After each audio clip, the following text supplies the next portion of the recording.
In this introduction video to PCG Compute, we'll take a look at how to use PCG in Unreal Engine 5.5 along with HLSL to generate fractal patterns as shown here.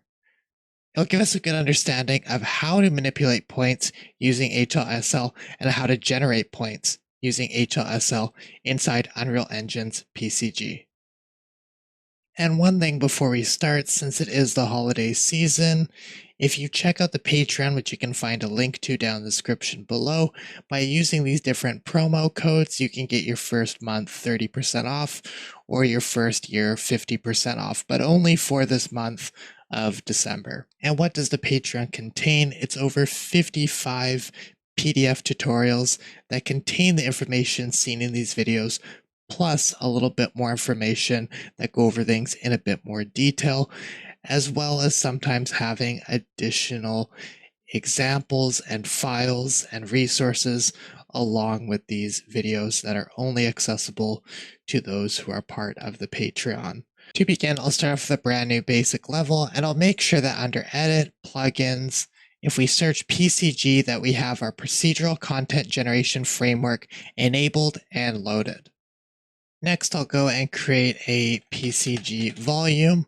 And once we've created a PCG volume, we're also going to go into our content browser and right-click and create a PCG graph. Our PCG volume will be the area that PCG will run, and our PCG graph is pretty much the instructions of what our PCG will do or generate. I'll go to my PCG volume, and for now, I'm just going to reset its location to the center of the world. And I'm going to zoom out a bit, and I'm going to scale up my PCG volume to roughly fit this area here, or maybe even a little bit larger as well. So I'll just make our PCG volume a decent size that encompasses our whole scene, especially if we're going to be adding terrain or something else. And then inside our PCG volume, I'll go to the PCG component and drag and drop and attach our PCG graph that we just created.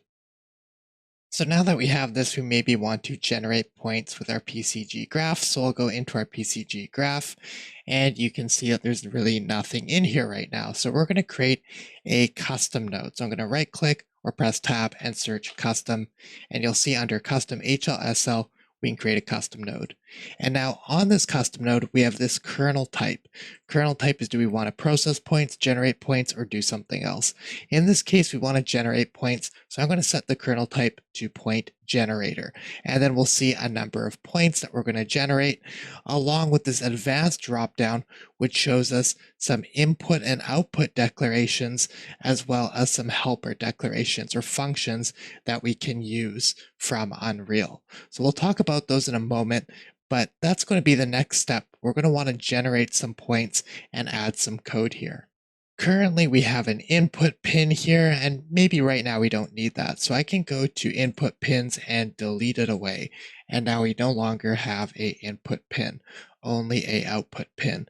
And that output pin that I can see here is going to output points, and its label is called out. So those things are very important as well, to make sure your labels are set up correctly if you do have input or output pins, so that you're referencing the right input and output labels when you want to use them. Now in this case, since we just have an output now, we'll write some code to generate our points. So that's where these declarations are going to be useful.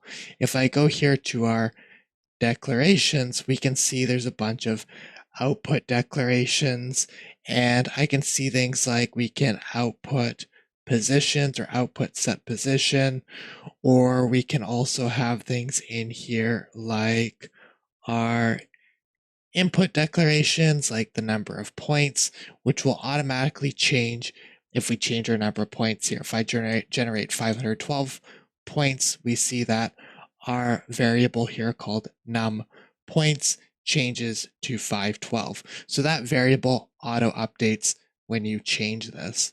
So these are a bunch of helper functions or declarations that you can use in your code. So for generating points, if we scroll down here, there is some functions for creating 2D grids of points, or 3D grids of points. So we're going to start to use those and start off by just doing something really simple and creating a grid of points. So to make this easier for everyone to see, I'm not going to type my code into here. You could definitely do that, or you can open up this source editor, which is the more advanced editor, but I prefer to use Visual Studio Code for typing in this syntax because it has, I feel, better syntax highlighting and is more easier to read.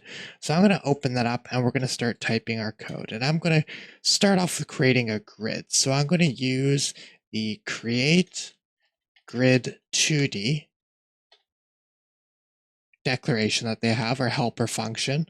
And we want to do something like element index, because that's already defined. So element index, and then what we want to do is how many points are we generating? We could say 256, or maybe we don't need to do that. Maybe we should use this number of points variable, because that will automatically update when I change that number. So instead, I'll use that num points variable, and what's going to be our minimum and maximum bounds to generate these points in? Well, maybe negative 256 units to positive 256 units. So that's my code for generating a grid of 2D points. So if I take that and I throw that in here to the shader source and hit enter, and I don't see any errors here, then what we can do is preview that. Now we have created those points, but we need to output those points. So I'm just going to go back to the code here. And after we've created those points, we then have to output them. So we have to do something like out set position and something like out data index, element index, and then our point positions. So maybe what we can do is when we create this grid, we'll store it as a float 3 values, one for X, Y, and Z.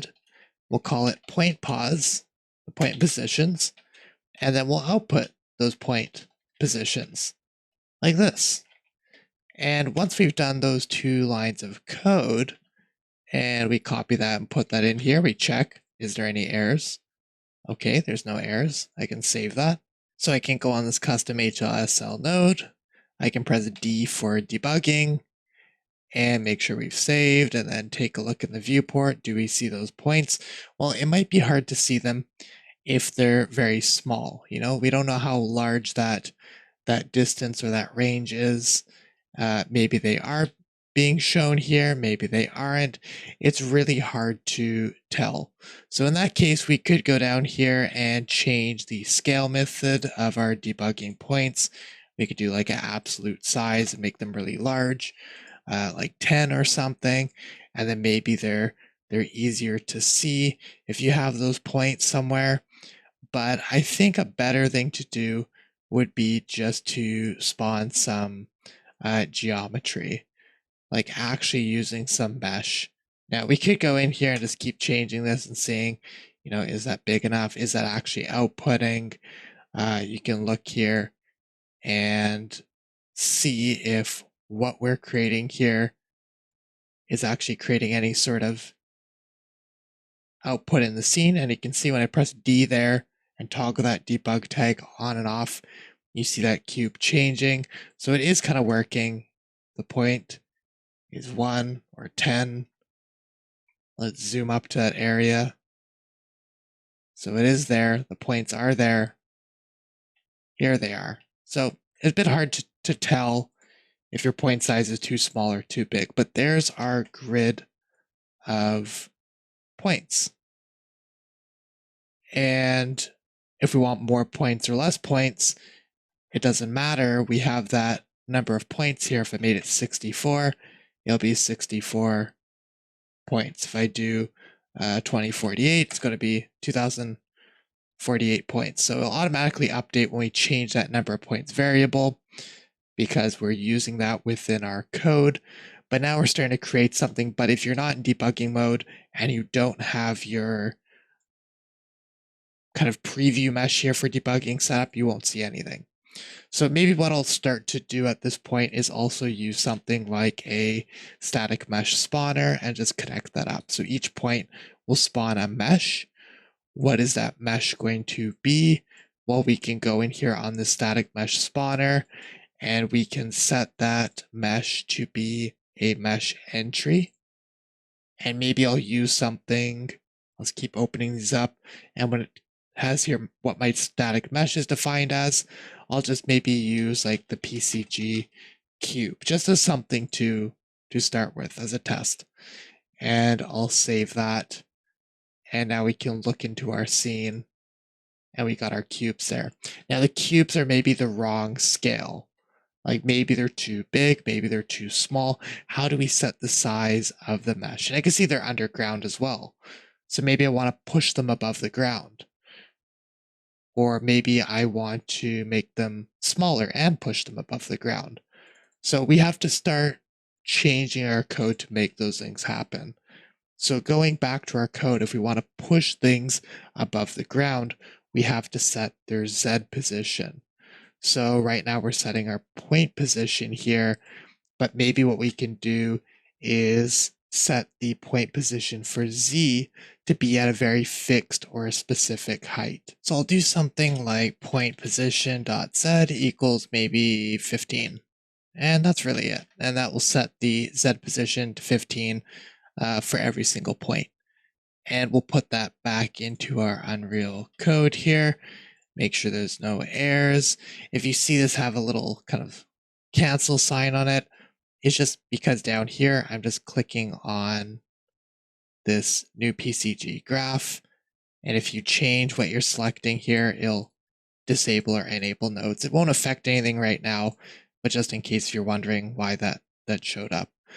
And now we can save this and we can take a look with that new point position set to 15 for Z. Now these cubes are above the ground and they're too big. So how do we make them smaller? Well, we can use another kind of function here where we can do out set scale. And same thing, out underscore data index, and then element index, and then our scale. So maybe 0.01 could be our scale. And if I do something like that, put it back in here, save that. Let's take a look at our points. Okay, there they are.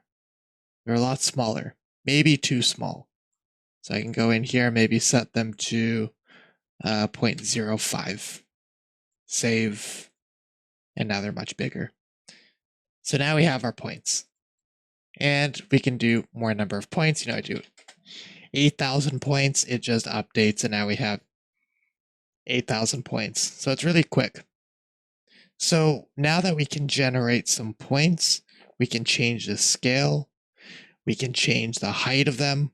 We're starting to kind of learn a couple of these ways to start manipulating the points and being able to start to do more complex things. So one final thing we'll take a look at here is what if you make an error? So what if I put like 2 semicolons or something and we get an error, or I guess that doesn't really generate an error, but I forget a semicolon and then we get an error. How do we know what that error is? The best thing to do first in these cases are just hover over the error bar here and it will give you an output of what the error is. So it tells me right there, error expected the semicolon after our expression. So the shader compilation failed. So that's what I'd usually check first. So I just missed a semicolon there because I took it away just to show that error. When I correct that issue, then the error bar goes away. So that's kind of the first thing to check if you do end up with errors. Look at what it outputs that the error is. Kind of analyze what line it is, where it's happening. So again, if I remove that semicolon, you can see here it says error 548. So we know it's that kind of line or that position of our code. So that's something that is going to be useful. And sometimes it might not make sense at first, but you can at least check over your code and see what the error is, and maybe it helps you find the problem. So that's kind of the idea for it. And if I were to It's not very good to preview it in here because you can't really tell what the lines are, but it says, the error is 5,48.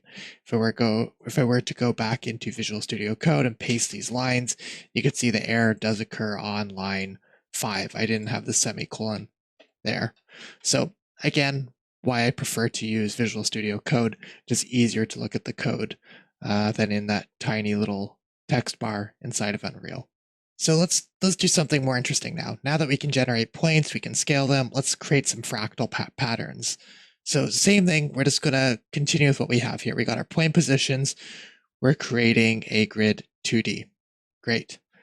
Next thing we're gonna do is normalize this grid distance. So from negative 256 is our minimum bound, positive 256 is our maximum bound of the space of where this grid is being created. We want to normalize that. We want to make it between -1 and 1 to make our fractal calculations easier. So to do that, what we're going to do is create a float to. We'll call it Z, and we'll make it equal our point position dot xy, so not z, and we'll multiply it by 1 divided by our max bounds here, 256. And that's really it. And after doing that, it'll kind of normalize our values between -1 and 1. And then what we can start to do is define the complex number, or the variable that will define the look and the shape of our fractal. So maybe we'll call that float to C. And this will be just a float 2 with some values that will define the look of our fractal. And you might have to change these values to get a look that looks nice or interesting to you. I found these values work pretty good. I like the visual result from them. So I'm going to keep them as a starting point, because I think that gives us a pretty good start to having something that looks pretty cool. And then at the end here, we're going to set the Z because it was below that grid or below that ground. So maybe I'll just leave that as is.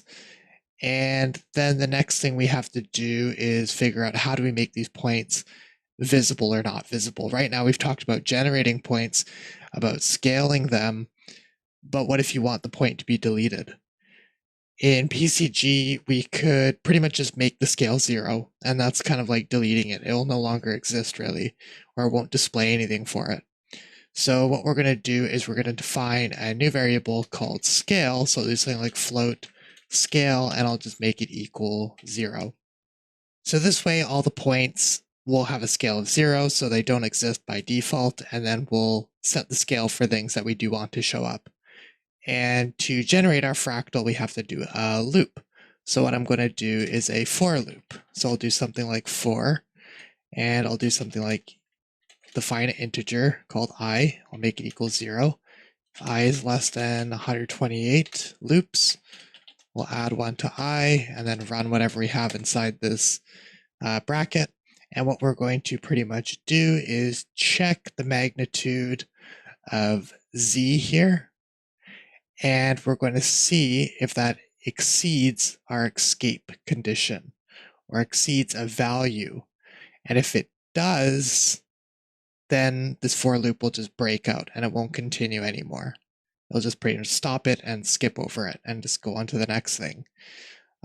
So we want to define like a value that kind of breaks out of this for loop. So to do this, we check if dot.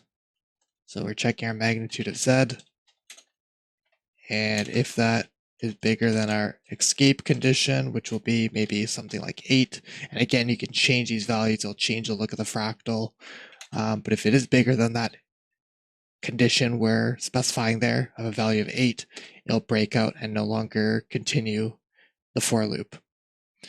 Otherwise, we update our formula with the new values for the point at its current position, and then proceed. So if that doesn't happen, then what we'll do is z.x times z.x minus z dot y times z dot y. And then we'll do maybe 2 times z dot x times z dot y. This is pretty much just the fractal formula here. And that is pretty much it. And then what we have to do as a very final step is we have to see if the point then escapes after about a bunch of iterations. And if it doesn't, then it's considered part of the fractal or this Julia set that we're generating. And then we can set its scale to make it visible. So again, you can change this next condition I'm going to write here to change the look of the fractal. But for now, we'll just set it to something like if I equals 96, if it reaches all the way up to 96, then set our scale to 0.01. So the point is visible, because by default, our scale is all set to 0 as we've defined it up here. And now we need to update our outputs down here with those new values that we have, because here we're manually setting it. We're not using scale, so we'll add scale in there. And we'll take a look at the code. Does this all look like it should work? I think it should. So maybe what we can do is a little bit of cleanup, a little bit of maintenance on the code, just so it doesn't look confusing. So we got our point position, we got our Z value, our C value here. This all looks good. We got our scale, we got our loop, and we got our point position being pushed up to a Z value of 15, so it's not underneath the ground. And this looks like it all should work. So if I copy all this and we paste all this in Unreal, hopefully no errors, we save, we view it, and there's our fractal. So really small pattern right now. Maybe that scale's a bit too small. Maybe I go back to our code here and set our scale to something like 0.05. And there we go. We see our fractal. It's a little bit blocky, so maybe we generate more points. Maybe 64,000 points. And now that starts to look a little bit more detailed. So there's our fractal starting to be generated. Now, here's the interesting thing. What if we want to vary the color of these points that we're plotting? Like we have these points that we plot. It generates a mesh because in our PCG graph here, we take those points and then we spawn a static mesh on those points. What if we want to spawn that mesh and have it inherit the color of a point, and we want to set colors on those points as well? That's something we can also do. So if I go into the custom HLSL here, and I'll just take all this code, go back to Visual Studio Code, we can also do something like out and set our color. Because if we look in Unreal, under our declarations here, there is a out set color. And it takes a float for the color. So what we could do is do out set color, and we can set the color. So out data index, element index, and then our color. So float for whatever we want our color to be. So let's do that. Let's try float for, let's make it red. R is 0, or R is 1, green is 0, blue is 0, and alpha should be 1. So that's our color. Red is 1, green 0, blue 0, alpha 1. And that's it. That should set our color for all our points to red. So if we do something like that and we copy it, put it back into Unreal, save it, why aren't our cubes red? Well, there's no way to get that color from our PCG and from our HLSL into our actual mesh, into its actual material. So how do we pass that along? First thing we do is we go in here to our static mesh spawner. And what we're going to do is add an instance data packer type. We're going to set it to PCG instance data packer by attribute. We're going to add an attribute. We're going to set that attribute to color. Then what we're going to do is go to our mesh, go to the material for our mesh. So right now it probably just has whatever this PCG cube has. So I'm going to go there, and it currently uses the world grid material. I'm just going to override this for now. You probably don't want to do that on the PCG cube. I'm going to create a brand new material called m underscore PCG cube new. And I'm just going to go into the material here and set the base color to be a node that will fetch our color from those attributes. So you could do a instance per instance custom data3 vector node, and that will grab our color value from our PCG. So if we save that and we apply this material to this cube and save that, and we save our PCG graph, and we look, now everything is red. It's passing on that attribute from our HLSL in our PCG over on into that material and back onto these objects. So how can we add some variation? Millions of ways we could add variation, but maybe just as an example, I'll go back to my code. I'll go into Visual Studio Code instead of Unreal so we can see it a little bit easier. And what I'm going to do is just alternate the color between two different colors every even and odd placement of those points or of those cubes. So to do this really simply, I'm just going to do a float, something like color factor. I'll make it 0. In our loop, what I'll do is maybe something like color factor equals I, whatever iteration we're on, modulus 2. So every even and odd number, it will return 1 or 0 for that color factor. So it'll constantly flipping back between 1 and 0, 1 and 0 for every even and odd point. And what we're going to do is switch the color each time that happens. So in our set color here, what we can do is we can create maybe another float here called float3 out color and make it a lerp, which is pretty much like a mix between two colors. So maybe red and maybe green. And then use our color factor as the mix. So is it using this color or this color? You'll swap those colors between 0 and 1 for our color factor, which will alternate each time it goes through an even or odd loop up here. And then we'll use that out color for our set color here. So that should vary the color every even and odd placement between red and green.